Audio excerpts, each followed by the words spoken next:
Dutch city has seen what appears to be an attack on a tram in the city. We believe one person has died. Let's go over to hear more from our correspondent Anna Holligan, who's in The Hague for us. Anna, a gunman, a tram, multiple injuries, possibly one dead. Exactly. Trauma helicopters have been deployed. Police are asking people to stay away from the scene. We understand one person has been killed according to eyewitness reports. The Dutch government is now meeting. Mark Rutte has ended a meeting. He is calling together his ministers for a crisis meeting, and that's about all we know from the police at the moment. Their last tweet confirmed that they are treating this as having a possible terrorist motive.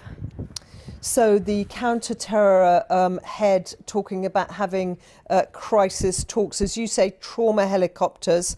Eyewitnesses suggesting several shots were fired and that the gunman may have fled by car, Anna. Certainly, it seems as though the gunman is still at large. Several shots were heard. It's still not entirely clear whether the shots were fired on board the tram or at the tram stop. This happened in Utrecht, which is a city in the heart of the Netherlands, at first reports 10:45 local time, so 9:45 GMT, just after rush hour. No further information as yet from the police, just asking people to stay away from the scene so they can get on with their work. It's thought a number of people, several people they say, have been injured, as well as reports of one dead.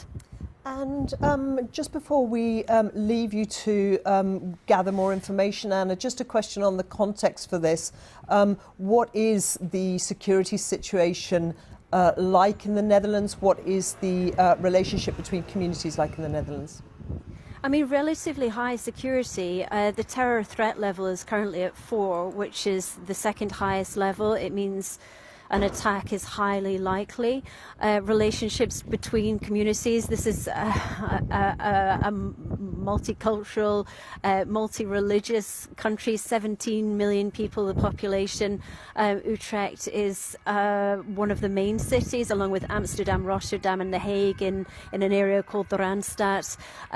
Shootings in this country are normally quite limited to gangs, crime gangs, drug gangs, that kind of thing. Certainly nothing like this in recent memory.